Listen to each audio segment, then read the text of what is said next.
This week's episode is brought to you by Colorado Junk Removal. No more junk, no more stress.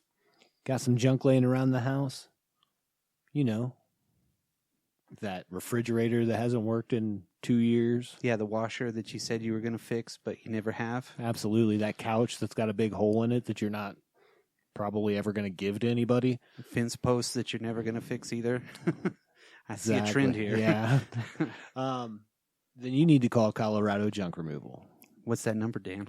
719-249-1717. You know what? You can also visit them on the web at coloradojunk.com.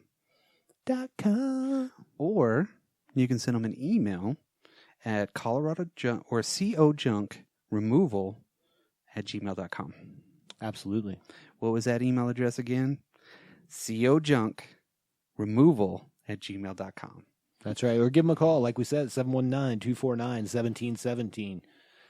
Matt will come take care of all of your junk. And remember, no more junk, no more stress. Pulling up my list, making sure it reads well. Pulling up my pants. Pulling up my pants so my butt crack don't show.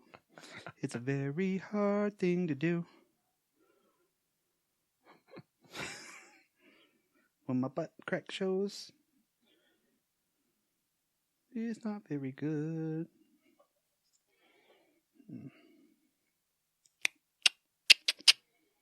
Dun dun dun dun dun dun.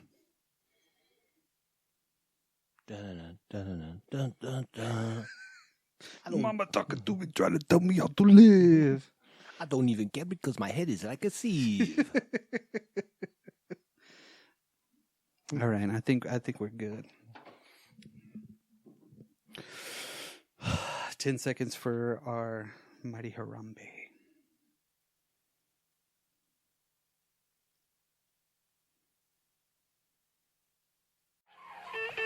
Quite good. Attack warning. Is it for real? Attack warning for bloody real.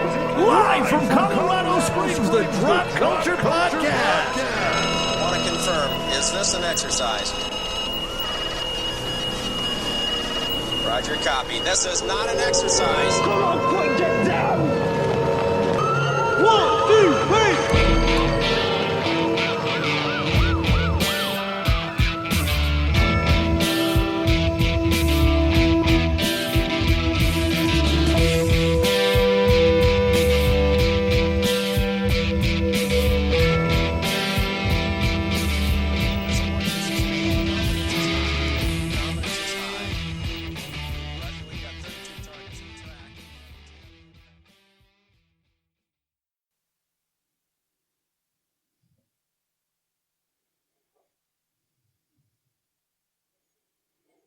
Welcome back, everybody, to the Drop Culture Podcast. I'm Brock. I'm Dan. And this week's episode is we're going to do something a little bit different. It's not necessarily going to be a very long episode, but we were trying to think of things that we could do on one of these special episodes. And this one is a special mixtape episode. Yeah. So it's the top 5 albums that we're listening to right now. And I don't even know if it's going to be a top 5, but it's definitely going to be music that we're listening to right now. Right. I implore anybody out there that's reading to send me suggestions on things to listen to. I've been kind of stuck in the same rut because there hasn't necessarily been a lot of newer bands and things like that I'm into. I heard of this newer one. It's called The Horrors. Mm-hmm. And it's pretty good. But other than that, though, like I said, I've been stuck in the past. Yeah, I'm kind of there with you. Even like some of the bands that I hadn't really listened to before, that I were recommended to me from friends and whatnot. They're not necessarily new, if that makes sense. Yeah. New to me. And sometimes I find that there's a reason that I like all the music that I like is because it's good. And some of the music that I haven't listened to because it's not as good. So right. No, completely understand. Yeah, and that's the reason why I don't. And I try to give everything a chance, not just a one listen. Like I'll listen to it a couple times, and if something strikes me, I'm like, okay, well, maybe I like this one or two songs, you know what I mean? And I'll make sure they go into my little playlist on my little Spotify. Well, I always kind of had like a way that I listened to albums back in the day until I listened to Core, Stone Temple Pilots Core, that I would try to locate one song on there that might kind of like get me more into it. Not necessarily a single or anything like that. Sure. A single would always lead me to the record. Kind of like, here you go. There's this. And you're like, all right, cool. Like No Rain. And then eventually, you know, listening to that full album, pretty awesome, right? Anything Blind Melon did thereafter was just very, very good, right? Sure. But it all started with No Rain. Right. You know? The Bumblebee Girl, yeah. Yeah, exactly. Yeah. I remember going into Lubbock, Texas, walking into the record store there. I don't know why. I don't know why I was there. And I was like, I want the single for No Rain. And they're like, oh, man, we just sent that back yesterday. Really? Yeah. So I probably would have still held on to that one. I still got a ton of CDs. But the whole digital age has opened everything up. But also, it's the Netflix effect. Yeah, for sure. There's so much, and you have to kind of discern through and find what's for you. Yeah. Yeah, absolutely. And it can be a lot when there's a lot coming out. Yeah. Obviously, pandemic kind of changed things a little bit with a lot of new music that, like, especially anything outside the country, was really, unless you're looking for it, you weren't going to find it because those people weren't touring over here. Mm-hmm. You know, they couldn't do those things. And, well, we're in the age of mega DIY.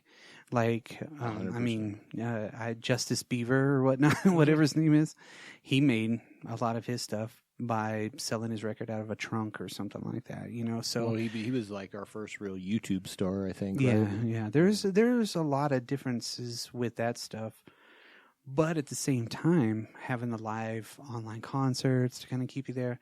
What I noticed with a lot of established bands is they only released cover albums. Yeah, well, I mean, I've seen what else are you some going to do, I guess, you know? original. Well, I'm just saying that, like, Yeah. when it was caught off guard, Mm-hmm.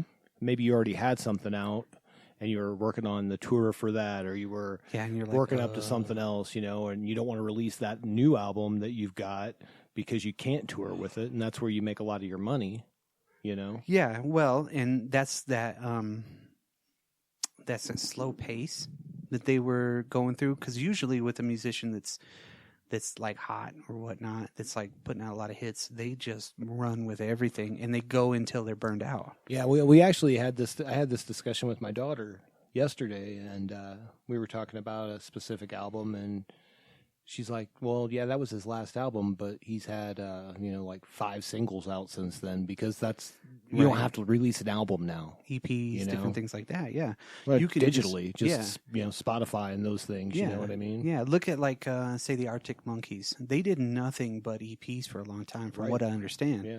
And their full length records, yeah, there's not as many per se, but really you put a lot of stuff together and you got a ton of material. Right. Which, I even think the Black Keys did more EPs before they did full length. I think just a couple, You know, talking about physical media like you were earlier made me think the only one piece of physical media that I don't have anymore that I wish I still had. I had one of the original tapes that Pearl Jam passed out in the streets. Damn. Before 10 came out. Wow. And I don't have that anymore. God. It was a gift, too, from somebody that was, like, lived up in that area. That's so crazy. Yeah. It's just like having maybe an original Nirvana mix or Yeah, something, yeah. That stuff was there. They Exactly. got copied and then copied and then copied, and then the digital age hit and everybody was ripping and ripping. Right. And then there was this like golden age of that, I think, with Napster. I really still believe that it was the golden age of downloading, because if you were to look for anything, it was a crapshoot for one, because you might have got a cover from somebody that labeled it that way, or you got a live version, or you got the record version. But Well, at that point, that was, again, I think it was a renaissance in that way, because more live stuff was out there. And when I got you were tons buying of all that. of, like, the imported albums and things like that. Right, Yeah. right. I was real big into that before the digital age. Yeah. actually Earth Pig Music here in Colorado Springs. Like there is one in particular to me that was one that I never knew. I always knew that I couldn't get a hold of it. I don't know about now, but it was a Hormoning EP from Nirvana. Okay. And it had a couple of songs on it, like D7 and a couple of other things. And just like, oh, man, that's so awesome. Then they released, a couple of other things that had that on there. Right. But it was one of those magical imports. Yeah, I spent a lot of money on imports when I was Yeah. in the Army specifically. Like so much so that the people would just give me stuff there. Like I seriously would spend, easily $100 a week. Damn. And I remember I went in and I think I bought a John Lennon shirt where he's given the peace sign in front of the Statue of Liberty, just a white T-shirt. And the guy's like, "Oh, you like the Beatles?" I'm like, "I love the Beatles." And he gave me a double disc acoustic submarine. And it was all this like while they're recording and they're talking and they're just cutting up and having a good time, That's and pretty cool. Yeah, it was super cool. Well, with those bands too in the 90s, like Hendrix, God, how many freaking bootlegs? Oh, there's right? a ton, yeah. I saw a bootleg yesterday at a record or at that antique place, and it was a record of like, it was called like The Influences of Jimi Hendrix, but it was something I've never seen before. Yeah. Right? And it was something that he had recorded with somebody, a couple of other musicians, and I don't even know what the hell it was. Like, I don't even think it's legit, but and even at one point too, one of my friends, he had a copy of this one Hendrix record that was like so weird, and it had this song called Hornet's Nest on it. It had some other stuff. You could tell that was him, but the cover was just yellow, and it had him standing with his flying V. Okay. And I don't know where they got a hold of these tapes. Then Experience Hendrix took over about that point in 97. Sure. And they started re-releasing material. And there's even one piece of their material now that, of course, is like 24 years ago. Right. But I remember going to the record store in town, and I said, I want this on vinyl. And the guy was like, all right, cool. Hey, your order's in. I go up there, and it's a CD. I'm like, dude, this was supposed to be a vinyl. Wow. And you can't even find that one anymore. Right. Like, you literally can't. There's a couple of those, like Voodoo Soup and that one in particular, which I like it. It would have been his next full-length record, I think, or close approximation. I love that time period, though, where you were getting all this stuff that you weren't able to get before. And they would put such wacky stuff together like that. I'll go back to Pearl Jam because I owned quite a few of their imports as well. Was like Dirty Frank wasn't on anything at the time. Right. I think then later on it was reissued on the extended version of that album. Right. There was a box set called Hallucinogenic Recipe, and it was a bunch of Pearl Jam, and then the fifth disc, I think. And so this was like slightly before Vitalogy came out, I think. Wow. And it was like 5 discs. Wasn't Vitalogy number 3 or 4? 3. 3. Or it might have been right after it came out, something like that. It was right around that time period. But one of the discs was just it was just Eddie Vedder with a ukulele on a little bitty 4-track. Yeah, a little bitty 4-track. Just recording. And I was like, how cool, though. That's you know cool. what I mean? You know, and you really get to know the artist that way to some degree. Right. You know what I mean? Well, searching them out, the last big search that I ever had for any kind of record, and I was kind of discernible in it too, was whenever I first really, actually it's the anniversary of me going to see that show in 2001, 2 days ago on the 27th. Okay. What are you talking about? Iggy Pop. Oh, nice. So when I lived in Dallas, right? Yeah, so 2001, Iggy Pop, Culture Room, Fort Lauderdale. And I went to that by myself, changed my life, right? So from then on out, yeah, for real. So from then on out, I was like on a mission. I immediately went and got the rest of the Stooges records because nice. I heard of the Stooges and I listened to the Stooges. I learned how to play a Stooges song before I even listened to it. Really? Yeah, and so I went and I bought the first one at like a Best Buy in Fort Lauderdale or Boca or something like that. And I remember being like, this is everything that I want.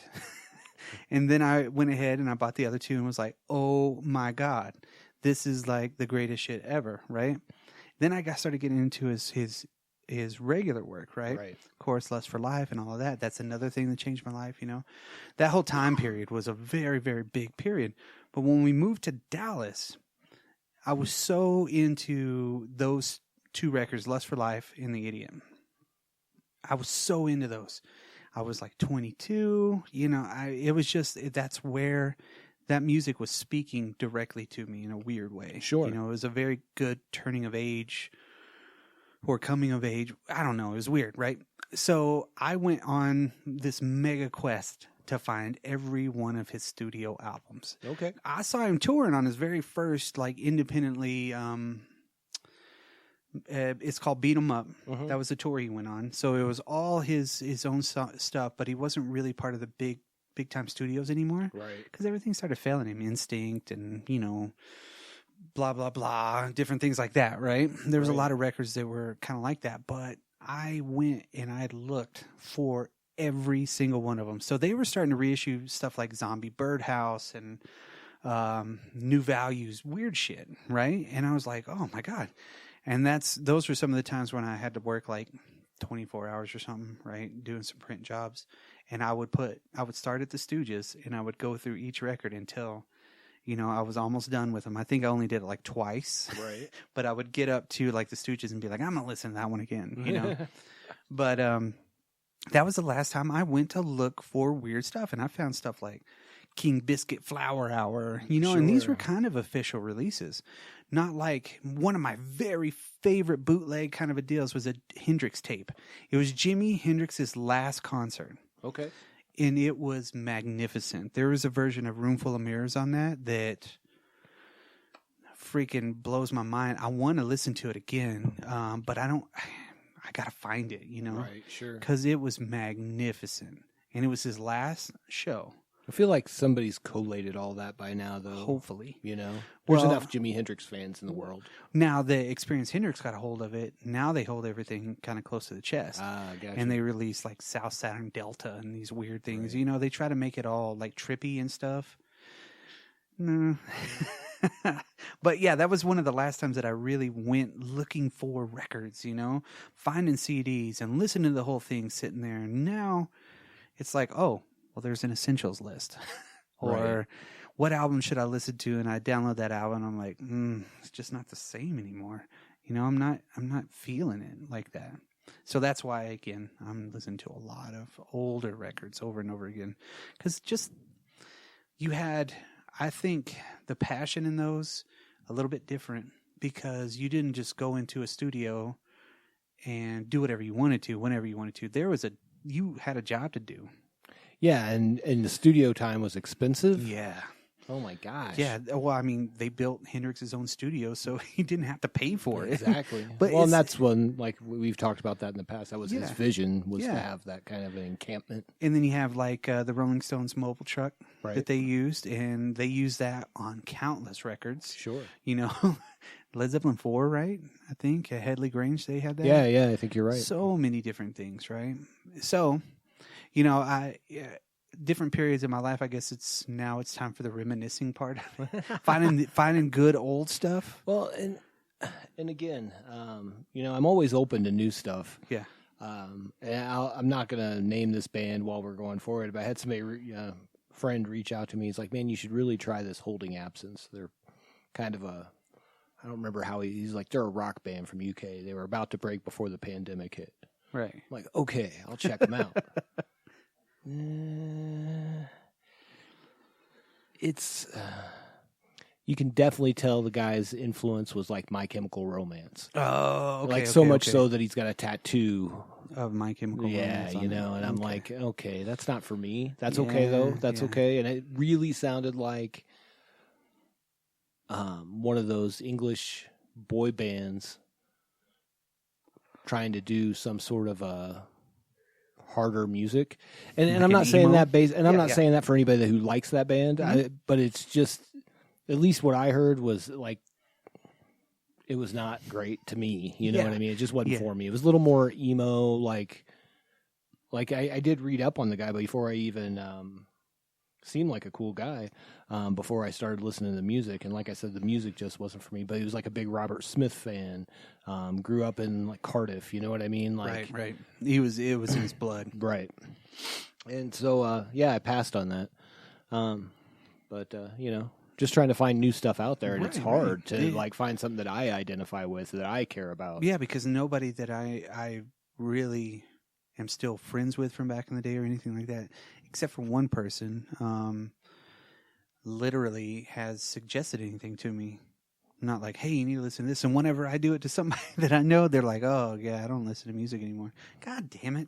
You know? How do you not listen to music? Yeah, no, it's like, for real? And I think most people are like, well, I don't listen. They just listen to the same things that they've always listened to. Yeah. And don't get me wrong. I mean, there's a lot of music out there from before my time. And that's one of the things, because we were kind of doing a top 5 list initially. And I'm like, my number 5 is like, I've been listening to this like late 50s, early 60s kind of blues and vocal groups like the Coasters and stuff. Oh, shit, I love that. You know what I stuff, mean? man. Yeah. So that's like on play, you know, on my Spotify. I'm like, oh, I'm going to dig out on this for a little while. Some you know? 50s, like, just badass shit. Yeah. You know, just I love. And then I find like random bands where I'm like, oh, I didn't know that was those people. You know what I mean? Yeah. That did that song. And then a lot of the connective tissue is all I'm saying. Yeah, I know. It's crazy because you listen to Motown or anything like that. I mean, I love Diana Ross and the Supremes. Yeah. I'll listen to that any day. I don't care. Sure. The Ronettes. I really love that kind of. It's happy, but some of it's dark too. Yeah, some of yeah. the subjects, but it's put in a weird context and it sounds massive. Yeah. you know. Sounds amazing. Yeah, and you listen to some of the newer stuff now. Yeah, it's great. There's nothing wrong with it, but I don't think because it was single, and then like the Beatles came out, and the Beatles were like, we ain't going back on stage, so they concentrated on the music. Right. So imagine if we had a Beatles band now that had all that time off. Oh, yeah. That's kind of going back in that way of saying, well, these people have had all this time. You know, if Right. I was a full-time musician, Sure. I'd be tired of shit. Right. And the reason being is all the touring, blah, blah, blah, right? So to get a little time off where I have no deadlines or anything like that probably would be cool. Yeah. And I probably wouldn't do anything. But Or you knowing take advantage of the time. you take advantage of the time, you be with your family, everything like I understand and do it. something different. you Right. know? But then it's like you got all this time. You guys have studios in your basement. Right. I was hoping, I was like, man, 2021 is going to be a great year. Haven't seen really anything come out that I'm like, ooh, great. Yeah, I've got one album in rotation really right now that came out this year. And I don't think it may have came out last year, actually, come to think of it. Oh, nice. I think that might be the case. Well, you want to run down the lists? Sure. Well, my number 5 was 50s and 60s R&B and blues. That's That's my channel. Yeah. That's my jam right now. that's like a constant in mine. You know, like Electric Mud with Muddy Waters. Yeah. Yeah, again, the Shirelles, weird stuff like that. 100%. Doo-wop groups. Yeah, Doo-wop groups are awesome. There are though. some cool ones. Man. And that's kind of where I've been living on, like, a little bit. Just like that's my... I don't want to say it's my default, but it's like, oh, I got nothing else right now, or I'm not in the mood for anything else. Let me just throw that on. Sam and Dave, Otis Redding. Right, exactly. Man, if you Pain in My Heart, if you listen to that one all the way through, I mean, it could stay on all day, and it's going to sound different almost every time you listen to it. I love the way that album goes, and you get to the big songs that they have, and get to the other songs, because he does like Respect. Yeah, yeah. And I mean, it's just so amazing. You know, that guy was basically, he was like, originally, Otis Redding, before he started singing, you know, he was moving.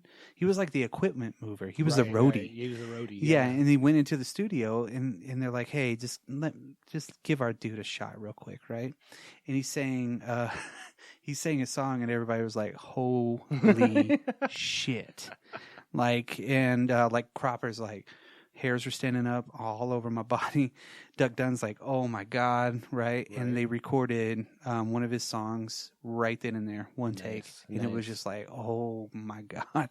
A lot of talent in that time for sure. Yeah. Vocally, there was a lot of talent. And then I tend to stray into like Robert Johnson territory with some of that too. Like that's kind of, again, that's just kind of the weird default area I've Yeah. been in for a while. But I mean, to me too, it's like something that I could put on any time and I like it. Yeah. Especially like the female groups.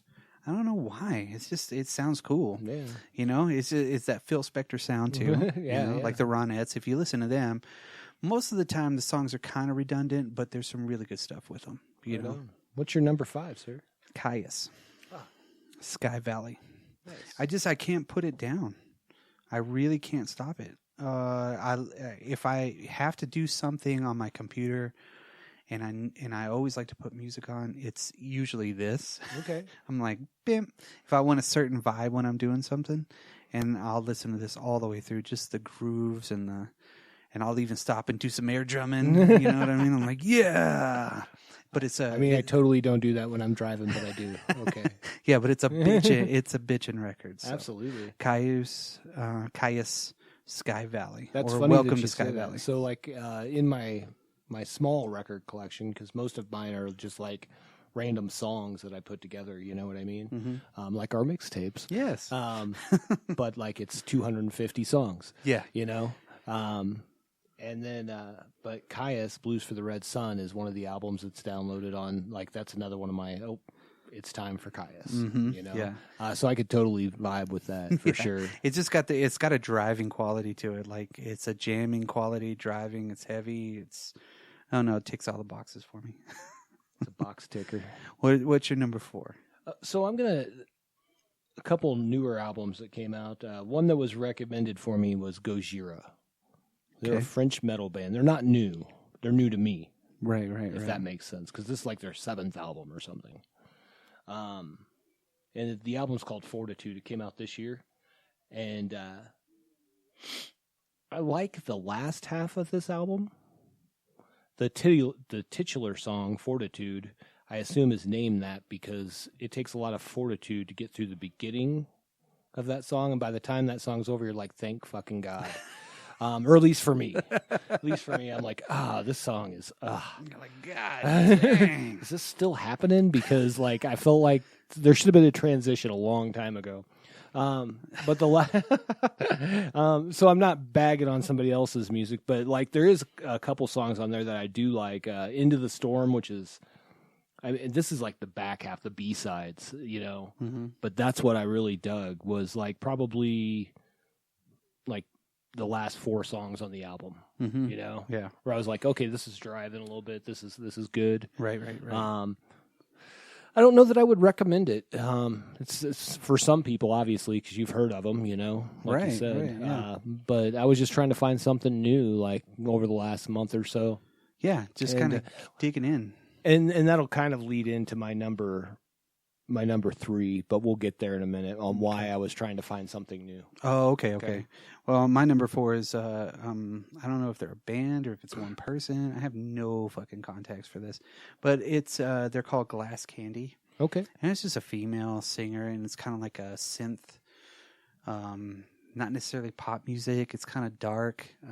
The first song that I ever heard from them was called Digital Versicolor. Okay. And it was on that movie Bronson, and I was Yeah. like, that is amazing, right? So I downloaded the whole record, and it's called Beatbox. And it's just weird deal. It's like this kind of upbeat, you know, synthy music and stuff, and it's just weird for me to be like, that is so great. And it's I don't know, it's just it's probably one of the most bubblegum things that I like. Yeah. You know, there's Nothing but wrong with that. Yeah. You got to have that diversity, I think. And my son really likes Glass Candy. There's a single that he listens to all the You should not time. give your son Glass Candy. It sounds like a I terrible know, right? idea. A lot of things are going to happen there. But Digital Versicolor is pretty awesome. But the whole record as a whole, I never stop it. Okay. I'll listen to it all the way through. Interesting. Yeah. I kind of have a weird synth, it was kind of a weird emo synth band I listened to called the Black Midi. I don't know that I would recommend that to anybody, but it's like one of those where I'm like, okay, this is good, and then like after so long, I'm like, I can't listen to any more of this shit. You know what I mean? It's one of those, and there's some good songs. Yeah, you yeah, know? yeah. But it's definitely not my usual style of music. You know? Right. So I could totally get that with where you're coming, and that's not one I'll list on here, but that's something I listened to, and I was like, yeah, just take these 2 songs, and we'll never listen to any more of them. That's cool. So are we on my number 3? Yes. Okay, my number 3 is the reason that I was looking for music somewhere in April. I'll let you guys determine why this happened. I started listening to Sublime 40 Ounces of Freedom nonstop. Damn. Just nonstop. Like, oh, it's back on. It's back on. It's back on. I love this fucking album. But I was like, I got to listen to something else. Right. You know, it's a great album. Yeah. All the way around. I mean, it's got some of my favorite Sublime songs on it. And definitely they dig a little more into the reggae side of it. So that's my number 3, but that really forced me to be like, why am I listening to this album so much? So much again. Again, April through May. Figure it out. Something There's a happens reason. in April. Yeah. Is it my birthday? Maybe. Probably not. But yeah, that's my number 3. I was really digging on that for almost a month and a half, dude. Right. And I was like, I got to do something else. I got to stop playing, Rudy Gets Stronger. It's been a long time, man. That's a great album. I fucking love it. The whole thing is great. You'll be listening to that when you leave here now. Maybe. I did that for you. Maybe. Yeah. I was like, I should listen to that. It's been a long time. My number 3 is Imperial Teen Seasick. Okay. It's their first one. And back when I started getting into Imperial Teen, because I bought their second record, Okay. I think like within a month after it came out, because I saw the video and was just like, these guys are amazing, right? So with most of everything, like at this point, because I was listening to Caius at this point, and whenever that one came out, so that was 19. Seasick came out in 96. 98 was What Is Not to Love, and that's one of my favorite records of all time. But Seasick has got so many. It's another one that I will not flip a song. I can appreciate I that. go all the way straight through, and it starts out perfect. It ends perfect, I think. That's why it's in a constant rotation, because, again, I could put it on, and 45 minutes later, it starts over, and I don't care. Right.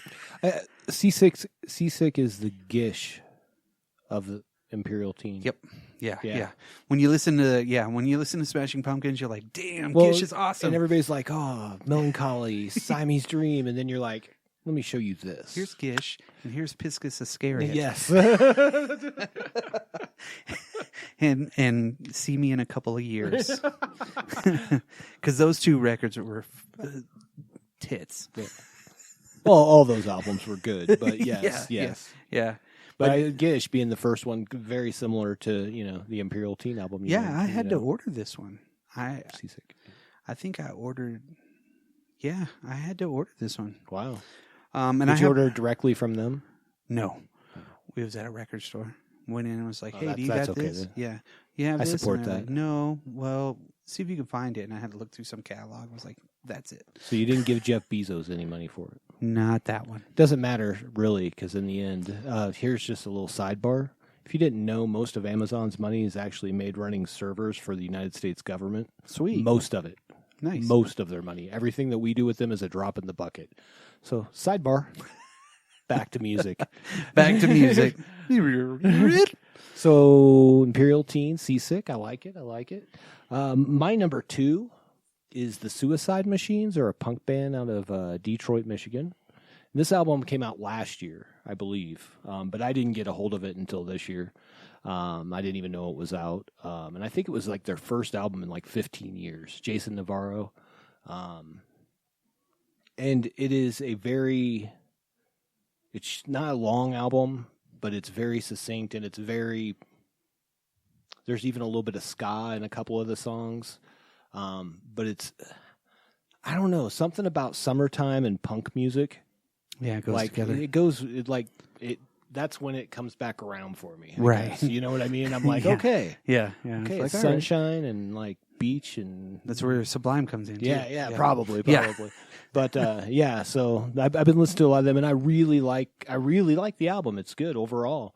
I would definitely check it out. It's called Revolution Spring, and there are some good songs, and they definitely take on some of the social stuff as well, of course, because it's punk music as Well, it that's should cool. be. You know what I mean? But I would definitely recommend it. And it's not something you're going to be like, man, this is so deep. You know what I mean? Yeah. It's punk music. Yeah. Yeah. It doesn't have to. There could be deep levels, but at the same time, it's Yeah. Right. Yeah. Yeah. There's. and it's not it's not like proto punk or anything like that either. You know what I Yeah. mean? Yeah. Yeah.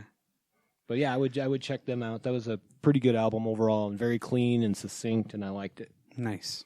So Nice. I won't Well- get too far into that unless have you heard of them before? The Suicide Machines? I think so, Yeah, but I've never listened to any of the music. pretty good. So, Pretty good. of all the trade magazines I've read, keeping up with trends, you know. Yeah, that's me. Yeah, that's me. No, I heard them a long time ago, and then didn't know that they had a new album out last year. Well, that's cool. Yeah, because I didn't search for any new music last year because there was a pandemic, so I was listening to a bunch of old music that I already owned. Yeah, it's all right there. Like, Put look at it- all these albums I have. Look at all these records. I got a badass record collection, which I listen to not that often. But now that I'm home, I'm going to listen to every one of them. I don't know who I'm fooling. I was home for like 2 months. I was only there for like a month and a And half. half of that I actually had the COVID. Oh, yeah, that's right. Damn. Yeah. Well, my number 2 is, and I might have to add something to it Yeah, just because this absolutely. one is so short. Yeah. I wouldn't consider it an entire record, Okay. but it's an EP, and this is another one. It's only 5 minutes long. The whole EP? 4 songs, 5 minutes. Is this The Descendants? Nope. Okay. All. No, all. That's a whole song. No, this is something that I can't take out of my playlist. Okay. And with this band, there's different eras of this band. They've been around for a long time. There's a lot of controversy Ooh, controversy. with everything. But I ordered this on vinyl not too long ago. Came straight from SST Records Okay. down in South Texas. Got a SST sticker. Got the actual EP record. It was a newer one, but got it directly from probably the guy that created the band and everything, which I thought was like pretty awesome, right? What is it? Nervous Breakdown by Black Flag. Oh, nice. I fucking love the whole thing. Nice. I want to just like strap on my guitar every time. And the whole thing's 5 minutes long? 5 minutes long, man. Yeah, that makes sense. You got Nervous Breakdown, you have Fix Me, I've Had It, and then Wasted. Okay. And this one, if I'm out in the yard, If I'm out in the yard. it's literally going the whole time. If they give Brock yard time, this is what he's listening Yeah, to. I'm out in the yard and it's like, I'm like, yes, and I forget that and it's a good one to listen to like that because it never fails. You're out there, neighbors come out, hey, how you doing? Huh? Yeah, yeah. No, it's good. 20 minutes later, put it back in. You're like, oh, okay, cool. I'm right back to where I was. And then somebody else comes out. Hey, can I get some? Okay, hold on. And then 20 minutes later, you put it back and you're like, oh, cool. I didn't miss that 10-minute. So that's part 1 of this one. And I would say the other part 2 is something that I listened to a lot since we did the episode on them. With CCR. Oh, yeah. Green River. CCR has been in rotation since we did the episode. Yep. Not that there were songs that were before, but there's more, I would say, now than has been in the past. Yeah, Green River and Bayou Country. Fucking all the time, man. Yeah, I great don't even stuff. listen to Chronicle anymore. Nice. Like, screw you, Heartland Music. Willie and the Po' Boys.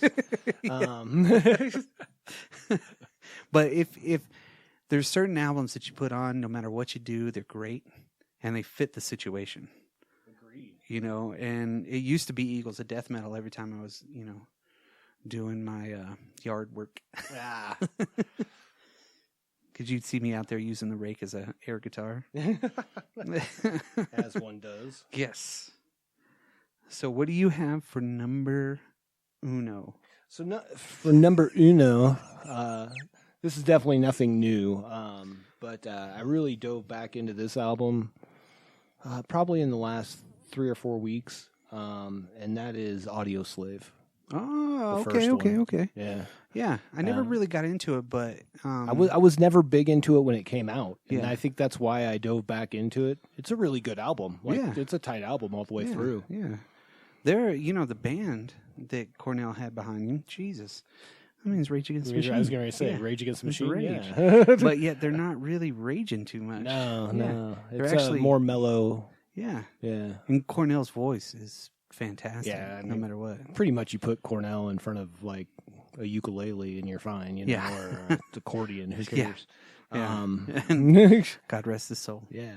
But no, that's been a fun album to dive back into, I guess I should say. Right. I think it was out for a couple years before I really got into it. Like I knew the single songs, you know, Yeah. like a Stone and, you know, like all those, but like I didn't really dig into the album until a couple years after Right. it came out. And it's been cool jumping back in and checking that out for a Yeah. while. I did the same thing with Velvet Revolver. Yeah, right on.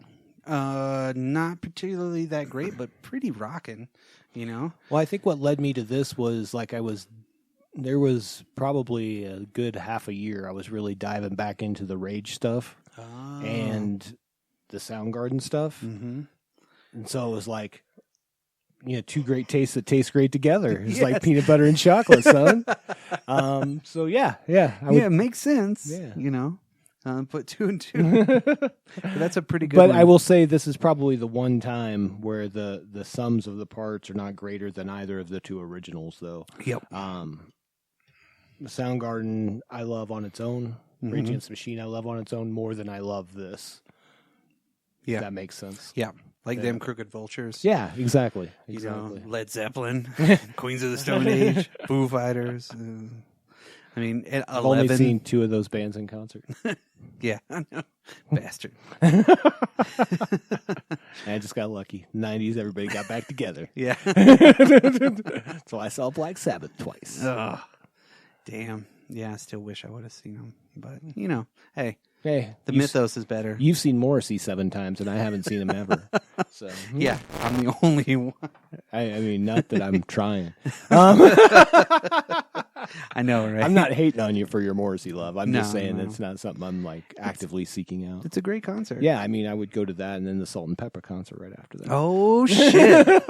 That would be like awesome. Or go see Paula Abdul. Oh, yeah. I see. So I told you before we get to your number one, I told you I've been looking for concerts and things, and it's so weird when you see like a bunch of the '80s like people together, and you're like Motley Crue and Striper. I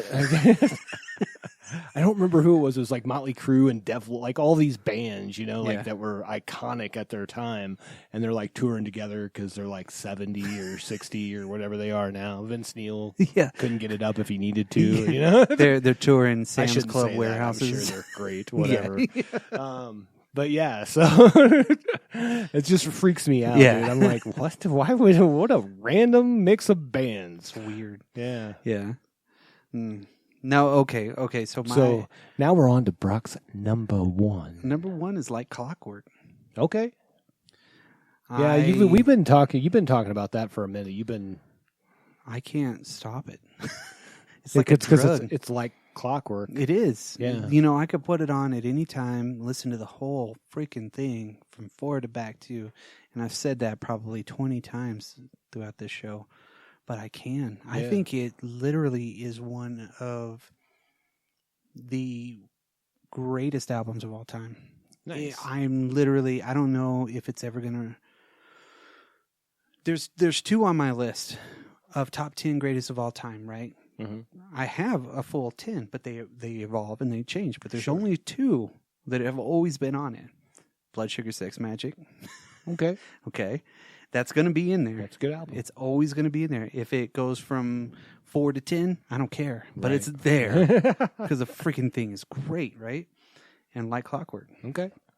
And I don't know if it it's just something about it. And it came out in 2014, 2013?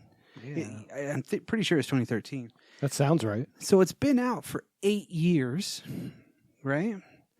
And I swear to God, it gets better every time I listen to it. Well, I totally understand that, because think of the music, like some of the stuff we've been talking about, but just from knowing each other and what we listen to a lot of times, it's like, that's been out for 45 years. Yeah. And it's better today than it was the first time I heard it. You know? It is absolutely, positively one of the greatest records I think I've ever heard all the way through. Every song makes sense. Every word fits perfectly. And I notice more about it because I have read about, Josh Homme's life and seen things like that. So whenever you hear certain things, you're like, oh, that's what that meant. But he never talks about what his records are about. Right. So you're piecing these things together, and there's certain... And it was 2013 that it came out? Yeah, there's just like certain things that hit at different times that you're like, I completely feel exactly how he did. Sure. So what he did, and I really think this is something, I don't know, it's not a, what do you call it, a synchronicity or anything like that. Well, no, that has nothing to do with it. But I don't know if this was an inadvertent thing. Okay. Or it was something that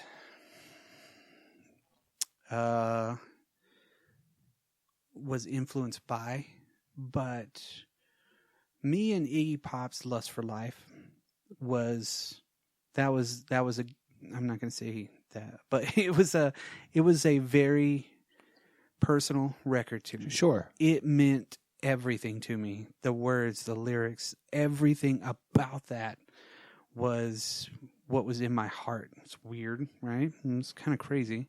And I learned and grew so much during that time that it's always there. Right. So maybe I could say number 3 out of my top 10 is always going to be there. Is going to be Lust for Life, right? Sure. And I love it. I absolutely adore that record.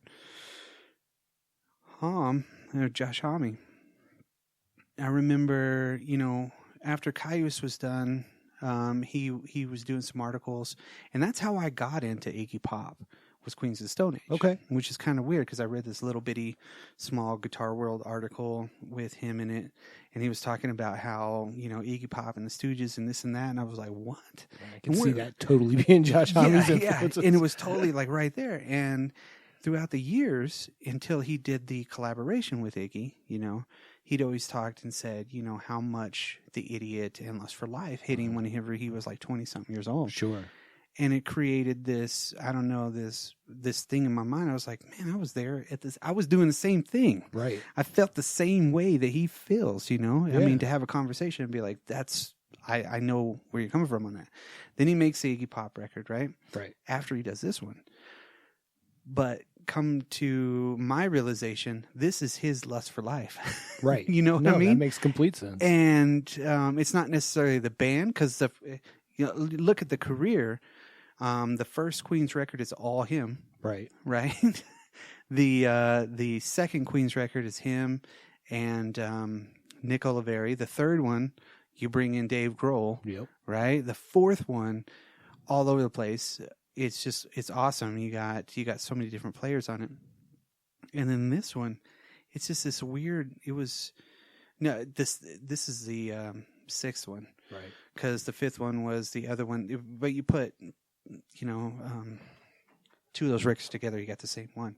But like clockwork, man, when it came out, it literally, now I'm finding it again, and to the point where everything is perfect.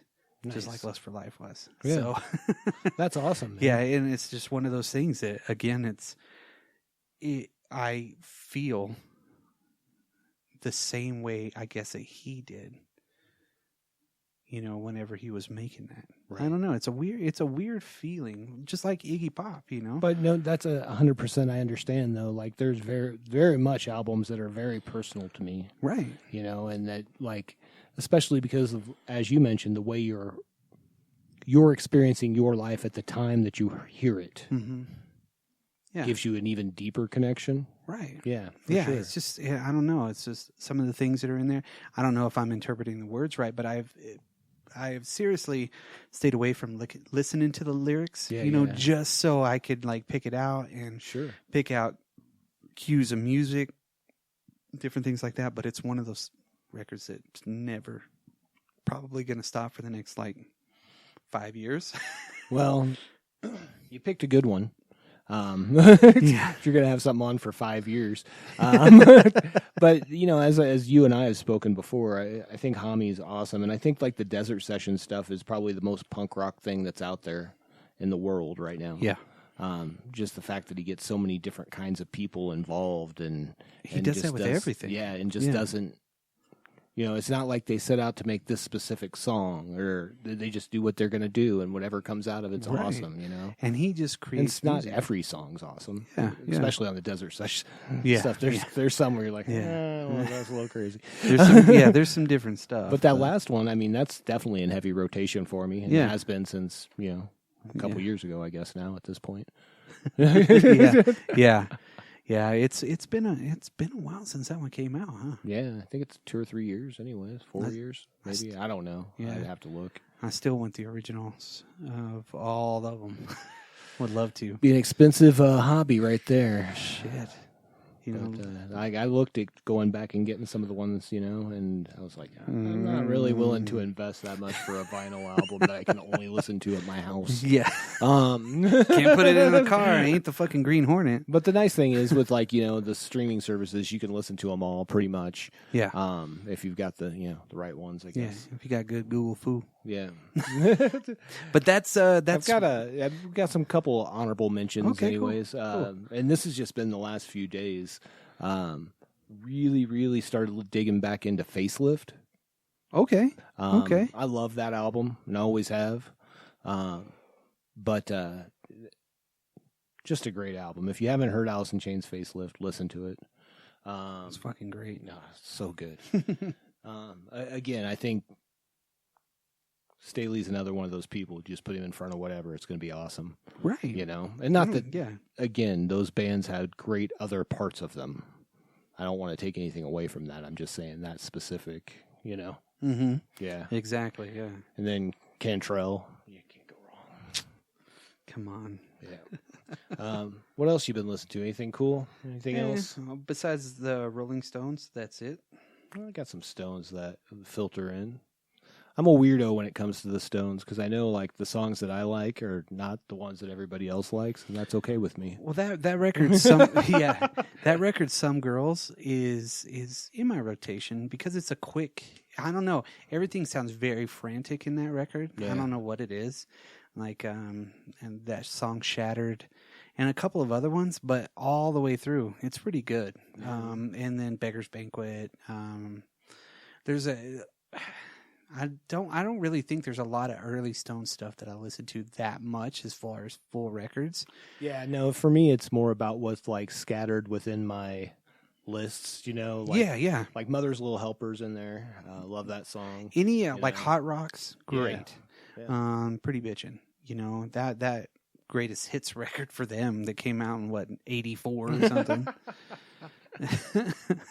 That's when the Stones were done. Yeah, technically they should have been, but they're still kicking. Well, hey, we got to see him live. Thanks to Brock Smith.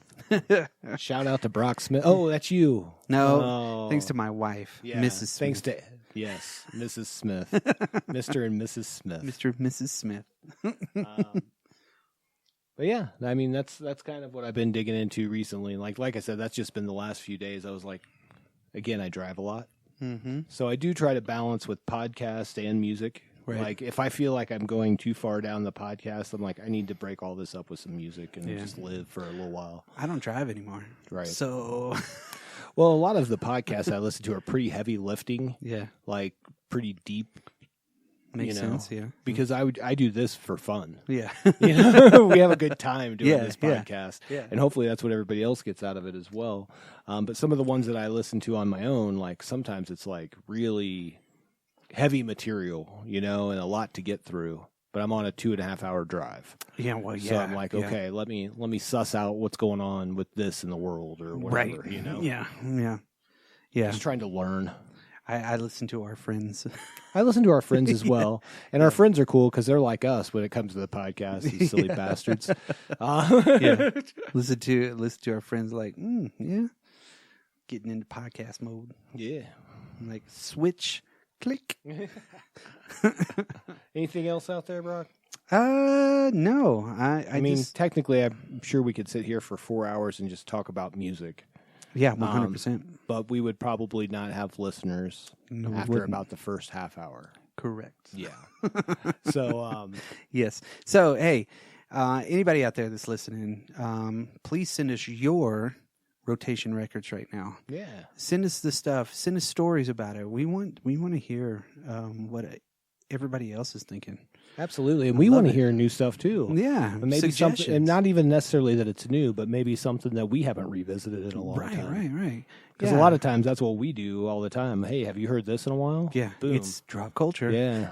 Or even if it's not, you know. We're very dropped culture-ish. It's weird how that works It's out. weird how that was perfect for the name of this show. It was a good buy. Yes. Goodbye. Well, everybody, hit us up on. That's foreshadowing, kids. Oh, yeah. Hit us up on Face space, FaceSpace, the twats. podcastersonly.com. Yep. You can check out our profile. Yeah, We're not single. we're not, no. But it's a place for podcasters to get together and do whatever. Whatever you like. It's Tofuti time. Tofuti break today. Yeah, go to our website. It's droppedculture.com. It's very complicated. Mm-hmm. It is dropculture.com. Just Yes. go to your favorite search engine, type in drop culture. You're going to get everything from us. That's right. We're the only ones. Yeah, and we don't care if you're using the Giggles or the Bangs or whatever search engine you want. Fuck Bing. I hate that shit. Yeah, I don't use that Oh at my all, God. When but it pops up, somebody I'm like, does, please though. change, Somebody please uses change, it, please so, change. If you use Bing, it's okay. Yeah. I just like the ease of a Google page. Yeah, Like for search. sure. Done. And you don't get on Bing and it's like, hey, guess who died 14 years ago today? I don't care. Yeah, that's the one thing that Google's done really well was what they originally did was be a search engine. Mm-hmm. Yeah. It's the best thing that you could use. Yep.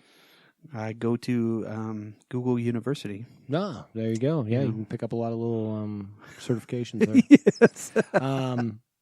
Yeah. Well, send us anything you got. And if you're on your favorite streaming platform and you haven't given us a like or you haven't subscribed to us, I don't even care if you give us a like. Just give us a review. give us a review. That would be awesome. Make it honest. Yes. We like to hear that stuff. Honesty is cool. Honesty, they say, is the best policy. Yes, it is. 100%. So with that, you guys have a great weekend.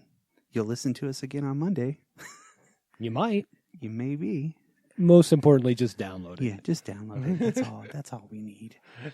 That's all we need. That's all. And for those of you on YouTube, just one quick thing: if whether you want to throw a comment out or not, if you're up to it, great. Give us some lists. Throw like a some sort of emoji in the comments. That helps us out a ton on YouTube. Yeah, give us a Even booger if it's emoji. Yeah, I don't care what it is. Yeah. You can It'll give work. us a thumbs down. I don't care. Yeah, I don't give a shit. We'll still fight you. But it helps the algorithm. Yeah. Thanks, guys. And we'll still fight you. All right. Bye. Peace.